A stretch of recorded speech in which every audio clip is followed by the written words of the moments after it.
So that Nick Foles presser was really something else, and we're actually going to be breaking it down further on our weekly podcast this week, which is dropping on Wednesday morning.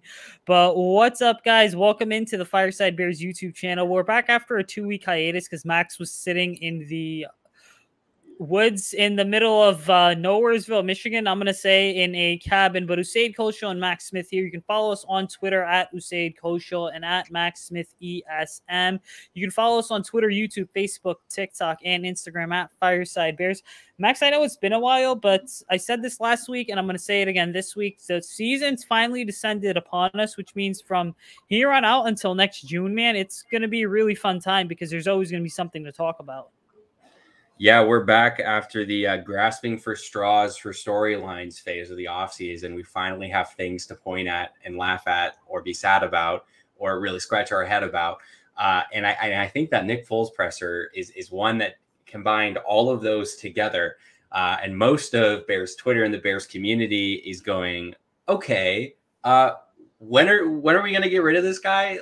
Especially after some of the clips from training camp. He's not having a good time. But he's still a Bear right now, according to him.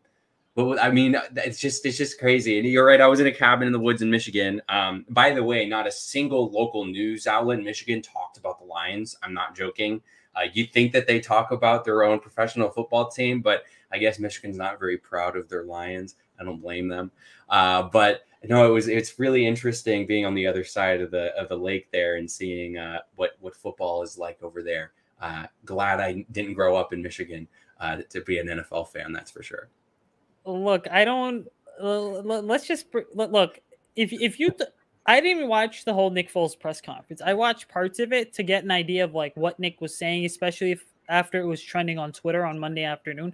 But I'm gonna say this, whether you admit it or not, and I wrote this on our Fireside Bears articles on empiresportsmedia.com/Fireside Bears. I straight up said, I was just like, dude, if you want to talk about laying into the Bears coaching staff, but not directly mentioning names, that's pretty much what that was. Because Nick pretty much used that press conference to state and say, hey, this is my caliber. This is what I've done in the past. This is my mentality. And this is what kind of drives me. And this is how I got to where I got. And he alluded to Frank Reich, to Carson Wentz, calling Frank Reich his favorite, one of his favorite, if not his favorite coach of all time. That was some high praise for Frank Reich. Obviously, there's a little touchy of the situation with Carson Wentz there because let's be real, we wouldn't have seen this Super Bowl MVP Nick Foles if Carson Wentz doesn't tear his ACL. Otherwise, you know, Carson Wentz is a Super Bowl MVP that season, and Nick Foles is still a major afterthought. But that whole press conference was just Nick taking shots and shots and shots indirectly at the Bears coaching staff and the entire organization as a whole. Yeah, I liked his quote where he said something about how he did well in Philadelphia with Frank Reich because the entire coaching staff was good. And why he did well was because he had a good coaching staff, which, you know, in that context kind of sounds like he's saying the Bears don't have a good coaching staff because he didn't do well. But at a certain extent, you know, football is a team sport, but the quarterback position is such a unique position in football that you can't really blame the coaches for how well you're performing in that position. You can blame the coaches for your wide receiver, for scheming, for other things. But when your job is really kind of at the end of the day, your mind, your ability, your arm, your eyes, that's not the coach's fault. So it was a little weird seeing Nick throw some of the coaching staff and some of the front office under the bus when we paid him a lot of money to give him a shot and he didn't make that shot, and now he's not making as much money because we basically forced him to restructure that contract. So I don't know. Look, Carson Wentz hurt again with Frank Reich. He might end up in Indianapolis. Phillip Rivers came out and said, if a team needs me, I am open to returning. That came out earlier today. So there's a lot of question marks, but I can't see Nick Foles playing in a Chicago Bears uniform, or standing on the sideline in a Chicago Bears uniform starting by the beginning of the season. I just don't see that happening. What do you think? Well, I tweeted this, and this one tweet got absolutely zero interaction, which is kind of unfair considering my tweets have been freaking blowing up. But the reality is last offseason, and I know this for a fact because this is actually something that was put out there on Twitter, that the Colts, and this is the 2020 offseason, the Colts looked into trading for Nick Foles because of his familiarity with Frank Reich. And Nick alluded to this in his press conference yesterday that, like, look, I want to go to a place where they know me and they value me and I know the coaching stuff, which is why now you're beginning to connect the dots. But then ultimately what had happened is the Colts went in a different direction with Phillip Rivers. Now all of a sudden the Colts, they go back to that familiarity and they trade for Carson Wentz. And then all of a sudden Carson's got a foot injury, which, by the way, complete side note, Carson Wentz should now be labeled as an injury-prone quarterback because it seems like every single offseason there's some sort of injury that arises. And quite frankly, it is an issue. Now, I'm not writing Carson off. I do think that Carson as a quarterback is a great player when he's fully healthy. You can argue that for any NFL player, but it's more important at the quarterback position. But getting back to Nick here, I do think what's going to happen is Carson's going to get this foot surgery. And then depending on the rehab, the results of the surgery, how the rehab goes, it's going to push the Colts into desperation mode, because you can't convince me right now that a quarterback room of Sam Ehlinger, Brett Hundley, and Jacob Eason is going to be enough to get it done, unless you look at Jacob Eason and he sat on the bench for a year. He sat behind Phillip Rivers. And some way, somehow, a guy that was drawing comparisons to Matthew Stafford coming out of Washington has all of a sudden magically put it all together. Because if you look at Jake Eason in Washington, there is enough talent there for you to say, you know what, if he lands in the right situation and he lands with a quarterback guru, which I believe Frank Reich is, he could probably put it all together and have a pretty solid career in the NFL. Yeah, I mean, you really want to look at preseason. I think that's what I'm going to look at if I'm Jim Irsay, right? Is I'm going to take a look at preseason. I'm going to go, how are my guys performing? Obviously against second squads, but ideally before week 1, you want to have a more veteran quarterback in that room. It's not, and by veteran I mean guys who have started in games before, not guys who have sat on the bench during games in the regular season, though there is importance to that, but you're never going to be able to get that intangible, feeling of starting in a professional football game by just sitting on the bench. So that's definitely something that the Colts are going to need. And I'm not familiar with how long the surgery and rehab process is going to be for Carson Wentz, but I just know that, look, how many times has this guy been injured in the past 4 years? If I'm the Colts, I'm thinking, holy cow, what did I just get myself into? He's hurt again. I need a contingency. I need that backup. And who's the best backup quarterback on the market right now that's literally a team is willing to throw at you because they don't really want them on the roster anymore, because that's a bunch of dead cap space that they know they're just going to get rid of at the end of the next season? Well, that's Nick Foles. I mean, with the second best backup in the league is, of course, Mitch Trubisky in Buffalo. He's doing fantastic in training camp. Love you, Mitch. Can't wait till he stirs a quarterback controversy and steals Josh Allen's job. But it just makes sense for the Colts to do that. It makes sense from the organizational standpoint. It makes sense from just a pure logic standpoint that they need a guy. Even if he's not playing well, guess what? That's good leadership. That's good opportunities for those younger guys in the Colts organization to learn. And, it didn't work for Mitch Trubisky because Mitch Trubisky was already solidified in his ways. But it could work in another organization. So it makes zero sense for the Colts to not pull the trigger. And I'm willing to bet that the Bears are going to give him away for next to nothing. So it's not like they're going to have to send us a whole lot in a deal. Well, I think, look, compensation is something that is a totally separate discussion right now, because it's going to be for a conditional day 3 pick. But we also have to keep this in mind, is that another aspect that you're looking at with all this is, and you kind of alluded to this, is desperation. We're a little under 40 to 45 days away from the season. I mean, we're under 50 days. I know that for sure, which means football is way closer than you think. Now, the reason I bring that up is because desperation's kicking in, and your pro scouts, for the Colts, they may be keeping an eye on every single quarterback situation in the league, because every NFL GM is always trying to improve the roster and get better. But then you also know that at quarterback, you have limited options, because this isn't a position. Look, here's the thing. There's certain positions in the NFL, take running back or wide receiver, that you can take and you can basically go plug and play, right? There's certain positions on the offensive and the defensive side of the ball. Quarterback's not one of those positions. And so with quarterback, the Colts are in desperation mode right now because they know, well, damn, Carson's out for, I think it's like 12 weeks is what I saw. That's mid-October at this point. That's half your season. They need to find someone that's going to keep the ship afloat for the first half of the season until Carson's back. And then when Carson's back, there's no knowing, is he really fully healthy or not? Is he going to be ready to play in game shape? Ready to play and in football as well as in game shape? We don't know. And so the Colts, the Colts aren't going to say they're in desperation mode. They're not going to show it because their head coach is going to get up there and be like, hey, we're confident in the guys we have. But something's going on working behind the scenes because they can't come out and just, you're Frank Reich, you're Chris Ballard. You can't come out and say, yeah, you know what? We're looking to immediately upgrade because that's when Nick Foles is going to be involved. And Nick knows he's involved. Everyone knows Nick Foles is involved. I just think that the Colts are going to get desperate to the point where they're going to want someone. They're not going to want just any quarterback because if they wanted any quarterback, they would have rolled with Eason or Ellinger or Brett Hundley. But they're going to want someone specifically who's going to keep the ship afloat while Carson comes back from his injury.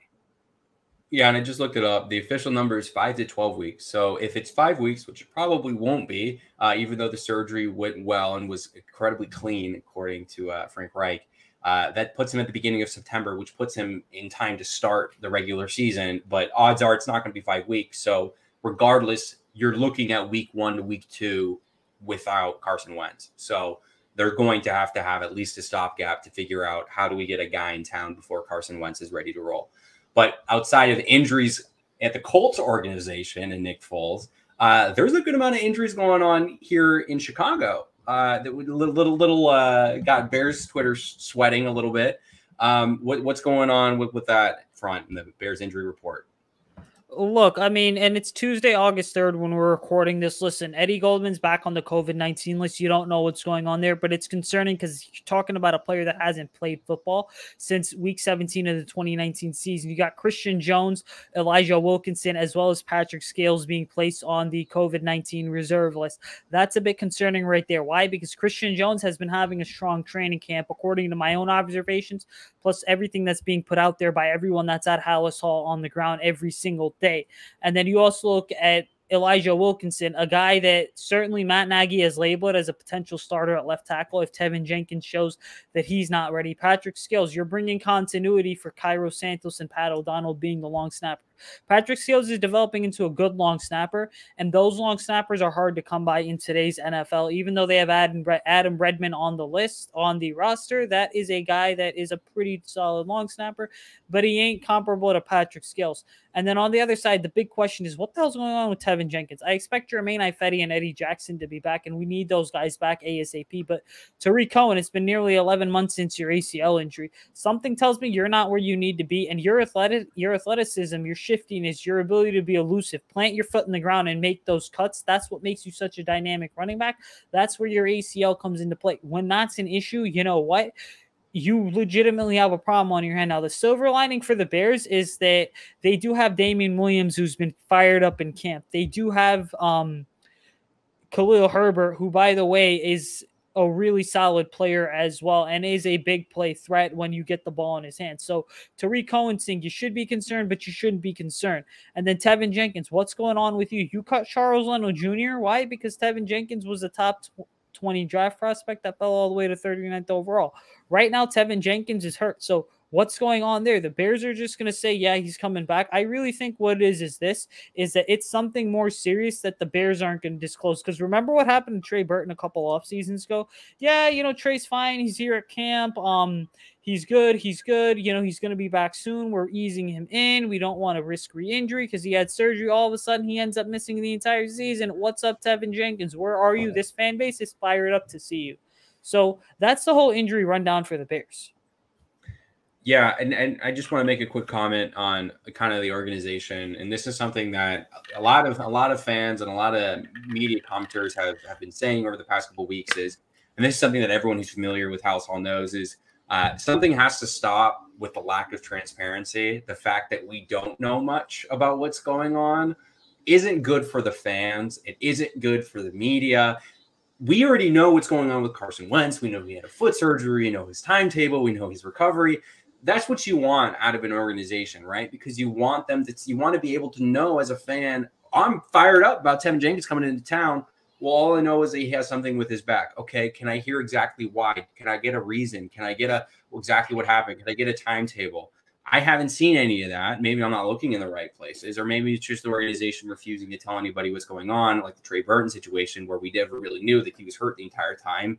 There you go. There goes his 4-year contract. And now we're still paying him money because the Colts saw he was injured too and threw him to the sideline. So, I mean, there are things that I think need to change. And I'd like to thank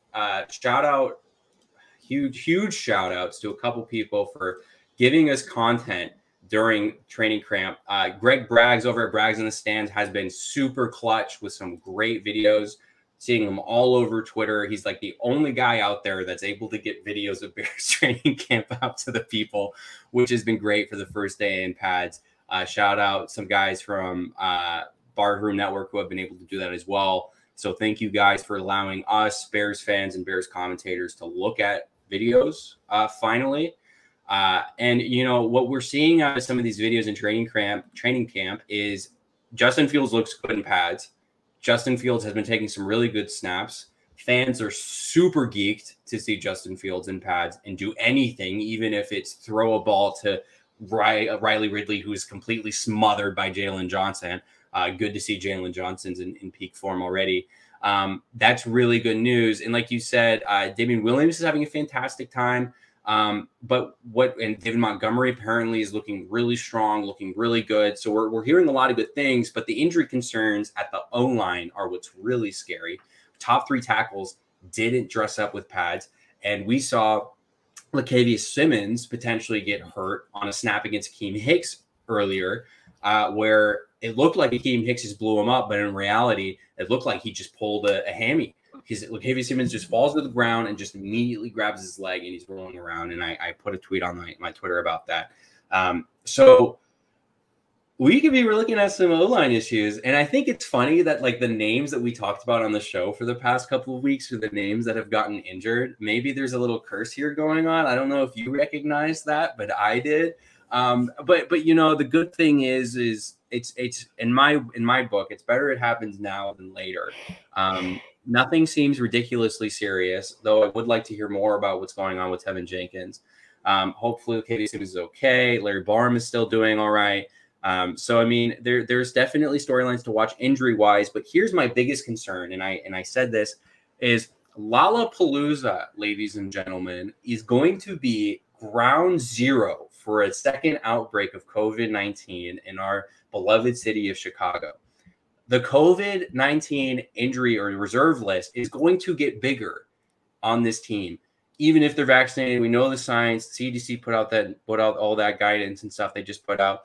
But I saw the video of Justin Fields giving high fives to people along the sidelines, scared the crap out of me because I don't want to see him lose any days in pads because he gets COVID-19. And I know he's vaccinated, but I'm just saying, folks, the Bears need to look at putting some policies back in place. I know Lori Lightfoot's thinking about it, so I know the Bears need to do the same. I'm just saying, be protected, guys. I want to make sure you're okay. And if it's really, really sad story that Eddie Goldman, who opts out of the season last year because he's afraid of getting COVID-19, is now on the COVID-19 reserve list. We know he was vaccinated because we saw him in Hallis Hall without a mask. We know it's a $15,000 fine if you're in Hallis Hall without a mask and you're unvaccinated. So we know he's not shilling out that fine. And that's a sad story, but that's still the reality of the NFL is COVID still exists. And it's really hard for us as fans and for people to forget that, but it can still impact the players. So that's definitely a storyline that we'll need to continue as camp develops, is how many more players are going to be placed on this reserve list. And they just announced a couple hours ago that they just put Kristen Jones, Patrick Scales, Eddie Goldman, Elijah Wilkinson, 4 people just today that have been put on the reserve list. Well, 2 things. Number 1, I'm literally just texted Greg Braggs, and I'm going to get him on the show because I actually talk to Greg a lot sometimes. So we'll get him on here. I met him at camp, right? He was not happy with this whole ticket bullshit thing, which, excuse the language there, but we'll get into that in just a moment too, because Bears camp is absolutely freaking dead. I was so disappointed when I was there. But number 2, yeah, I don't know. See, I hate Lollapalooza because it's just like friggin' overcrowded every single year. Okay. And I hate it even more this year. I don't give a damn if you go. I just absolutely hate the fact that this year, we have to, because like, here's the thing. I'm in Illinois, and I think starting Thursday, we have to put masks back on again because there's a Delta variant going around, and for a fact that there's all these people who descended upon Chicago for 4 days that are now going to impact us for like the next like 6 to 8 months. I mean, it's just how it's going to be, unless like a third variant pops up, which I don't know. It's probably going to be like the tri-Delta variant. I don't know because I'm not a medical expert, but just please wear your masks and continue to socially distance, even if you're vaccinated. But what I want to talk about is this, because this is, the Bears put out that 1,000 fans a day were going to be at Hallis Hall. I'm not even joking, because I know people that have been there every single day, with as connected as I am on Bears Twitter. I'm not going to lie to you guys. That whole thing, there were probably, I want to say when I was there on Friday, were like 200 people.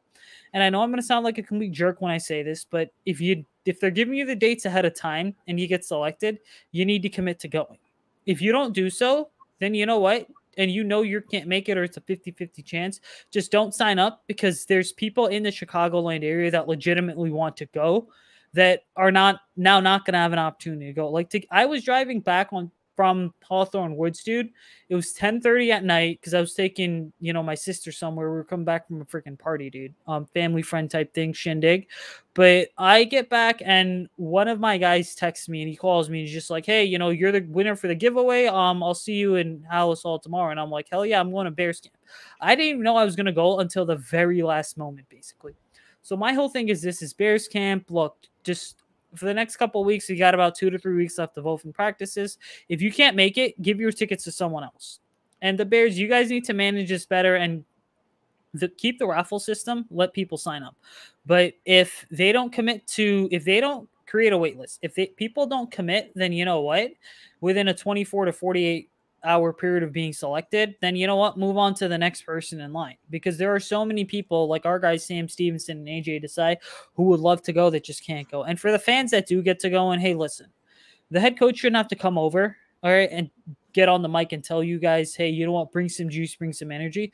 Like, there's only 300 of you. It feels so freaking dead. And quite frankly, this is why I like Bourbonnais better, because Bourbonnais, 11,000 people would show up. I swear to God, dude, in freaking Bourbonnais, Sherrick McManus one day was one of the guys that was the first person on the field, and everyone was cheering. Bourbonnais, David Montgomery burst off for like a 15 to 20 yard run, and there was a freaking standing ovation for him. Like, I didn't see any of that at Hallis Hall. All I saw was people just getting up, leaving, a couple people walking around with beers at 7 a.m, which I have no idea why you would drink that early.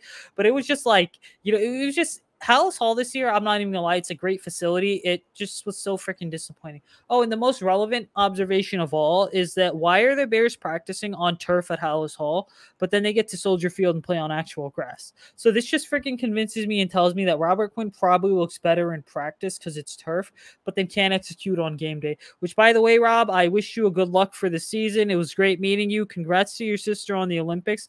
But overall, my point is if you get tickets to Hallis Hall, freaking go.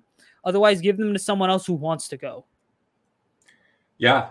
I mean, well said. There's not really much that I'm an out-of-state commenter, and I talked about this. My biggest gripe is the lack of media accessibility, and I can't really look at anything and comment on. I just have to wait for people at Hallis Hall to put out a 180-word tweet. I go, okay, cool, that sounds good. Let me try to spin that. But there's definitely things that can improve. There's definitely things that can change. But yeah, there's not much we can do about it except put our hands up and complain. And hopefully, if we do it enough, something will happen. I mean, hey, look at the Bulls. I guess they listen to their fans, and hopefully, the Bears will do the same here. But outside, looking back at the rest of training camp at Soldier Field, it looked like there were a good amount of people there. They were cheering for literally everything, like I just said.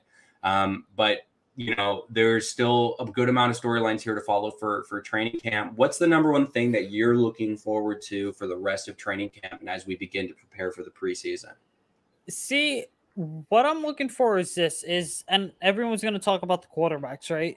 But my focus is shifting away from the quarterbacks more so, because I've seen enough and more to say, all right, the quarterback room is significantly upgraded from 2021. Whatever your bar is. I can tell you right now that's your own personal bar. But hey, Andy Dalton looking better than Mitch Trubisky and Nick Foles speaks volumes as to what could happen in 2021. But my biggest takeaway is this, man, is that I just think for the team in general that the Bears are clearly looking to play spoiler in 2021, because let's not forget, just 5 to 6 weeks ago at the start of June, everyone was kind of writing this team off and saying, well, 2021 needs to be about the development of guys like Tevin Jenkins and Justin Fields and a breakout season for Darnell Mooney and what the defense is going to look like. Hey, listen, this defense has responded so well to Sean Desai, the defensive coordinator, that Bilal Nichols actually said in a press conference, it's like the 2018 defense.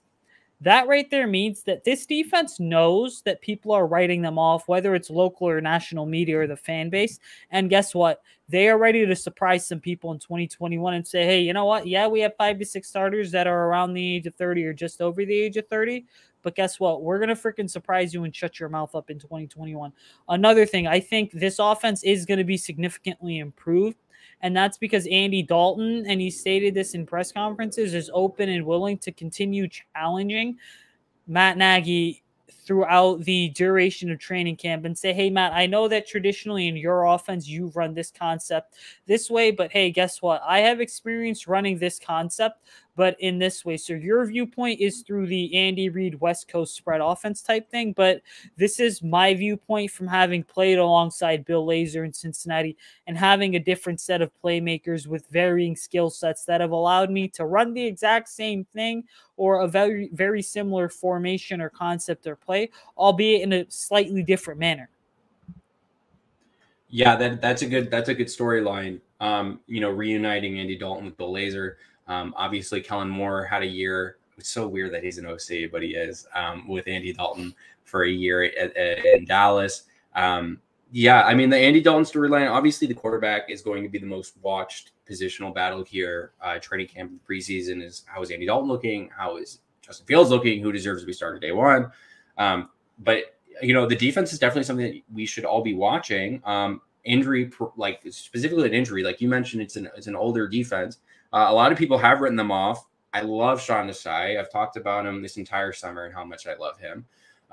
But I'm really interested in the running back room. I'm really interested in seeing how this running back core, how much depth it carries, how explosive, how quick, how shifty they're looking.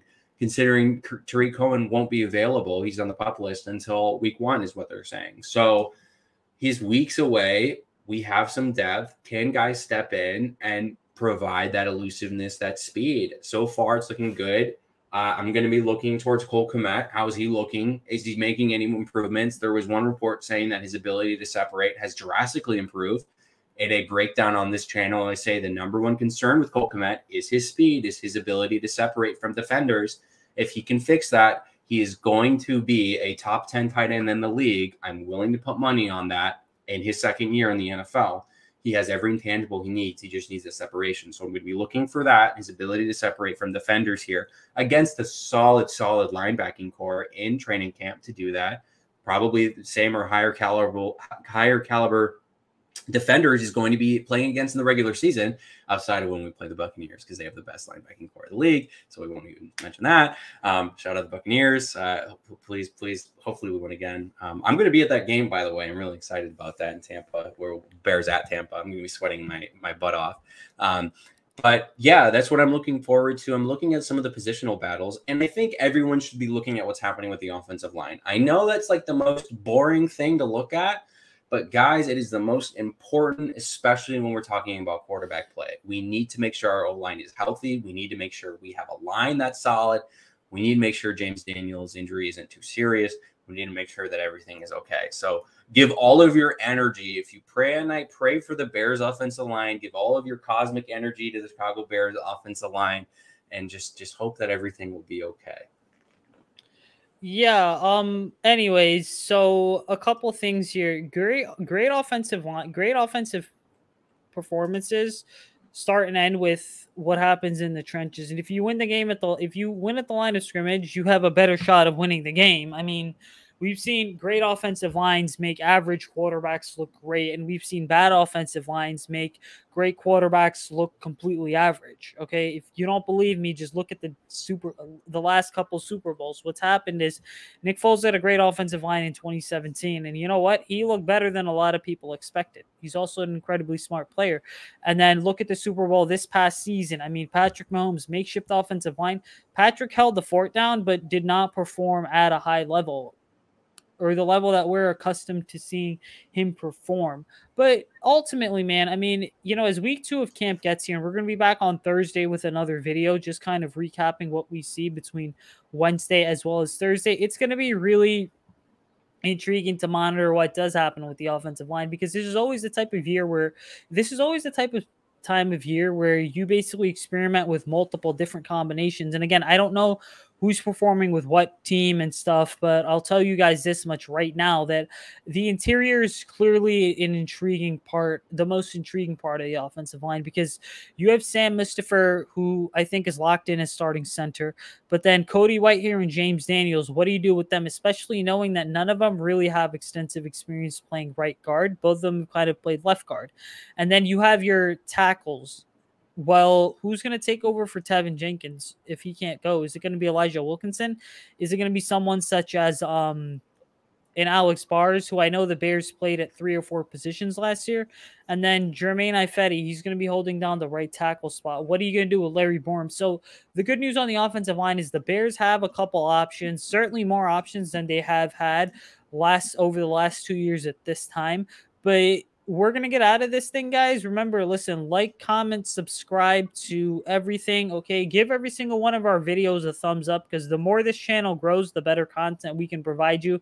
Follow me on Twitter at Usayd Koshal. Follow Max on Twitter at MaxSmithESM. And I know I got the ticker running down here at the bottom of your screen, but follow us on YouTube, Twitter, TikTok, Facebook, and Instagram at Fireside Bears. Bear down, ladies and gentlemen. The season's here. We're fully excited to provide you coverage of everything Bears, and we're going to be back on Thursday with another video. But until then, stay safe, mask up, socially distance, and good night.